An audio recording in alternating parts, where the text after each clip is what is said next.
Let's move quickly to dilution. I was able to accompany you to a couple of cities about a year ago, and you talked about the benefits of dilution, besides the fact that it can make you more comfortable and if you're a little sensitive to a more caustic oil. And that has really helped the way I've used it. You used the term wellness capacity. Can you explain what that is? The body has a finite capacity for metabolism.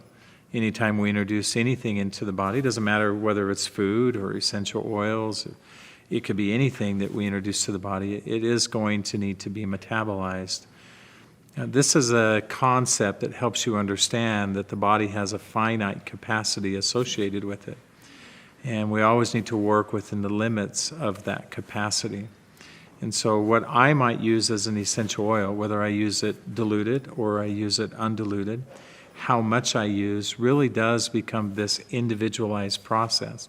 Something that to me might not be overwhelming at all, to you might be completely overwhelming. Yeah. And so when we talk about wellness capacity or our body's ability to metabolize properly and fully, and when we talk about metabolism, Kirk, we should define that clearly. In a medical sense, we would define that to mean not how the body expends energy necessarily, but how the body creates energy, how the body cleanses itself, and how the body heals itself. And so it's important that we not only support those processes through good nutrition and through lifestyle, but when we're using essential oils, that we're careful not to detract from those processes. And that's why I speak a lot to, when we're using essential oils, about understanding your own capacity, understanding how your body reacts and responds, understanding what your needs are, and not so much worrying about what your neighbor's doing or what some other person has said that they felt like you ought to do. There is a little bit of a learning curve with the essential oils. I think there's some constants. The constant is that we know that there's great safety. I'll give you a good example. In doTERRA, one of the things that I have responsibility for is, of course, all the adverse events that occur with essential oils. And I'm really pleased that in the last several months we've sold tens of millions of bottles of essential oils, and yet any type of an unwanted response, I don't even use the word adverse, I use unwanted response. That can be everything from, gee, I just didn't like the way this oil smelled after all, to it didn't produce the outcome I wanted and I'm really not sure that it helped me. It can be any of those and everything in between, and we're at 0.0072%. That's negligible. Right. So we know a constant with doTERRA essential oils has been the safety, and we also know a constant has been the efficacy or the benefits that people receive, the potency of the essential oils. I think the variable comes into our own individual capacity, and I think we can misjudge that from time to time. Don't doubt yourself would be my message. Don't doubt your own ability to understand how your body is reacting and responding. And so this concept that I've introduced is about teaching people how to learn to be in tune with what their body needs, but more specifically, how they are reacting and responding. If you feel or sense something different, chances are you're probably correct.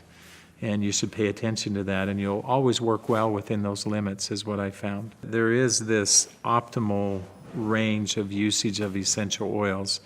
And while that range may fluctuate, it may be different for me and it may be different for you, and so it sometimes is difficult to tell, well, exactly how much should I use.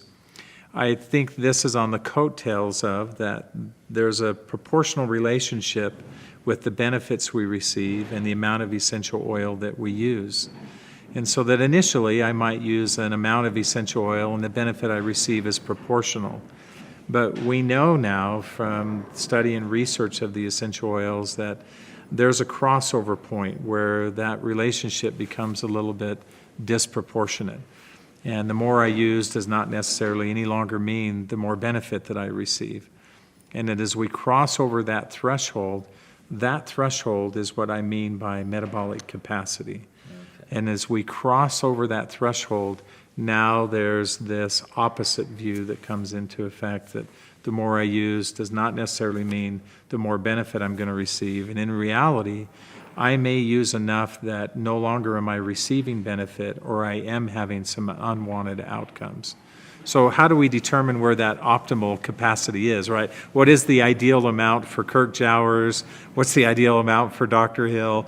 That's where we've got to use this individualism and our own experience. But there's ways that we can tell.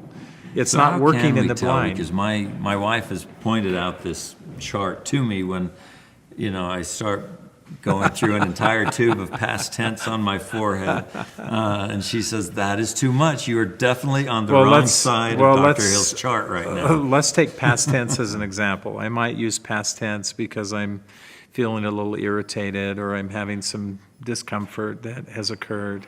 And so I can use a little bit, and if the discomfort, let's say, is persisting, I might need to use a little bit more.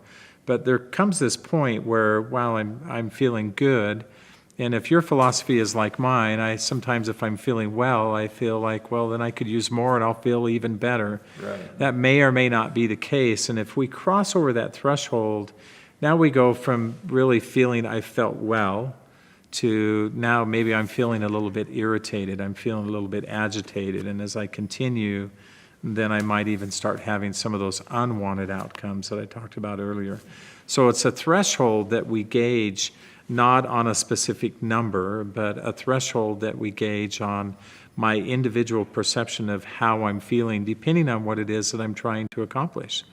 So if it's more energy, I can use a little bit more, I feel energized, and I'm feeling really well, and I feel good, and I'm feeling like I've accomplished what I need to, but using more, once again, might begin to change some of those outcomes for me. Then I know I've crossed over that threshold.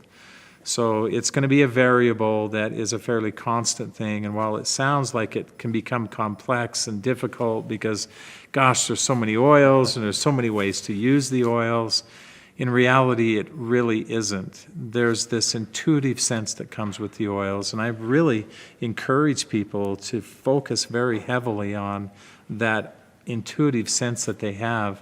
I just naturally, granted I've used oils for many years, but I just naturally reach for, and I need a little bit more, I need a little bit less, and I need a little more often. I need to be diffusing an oil right now. Let their own experience be their guide, and I think people will find that not only can they use oils safely, but they can use oils in ways that they didn't think that they could or that they would before.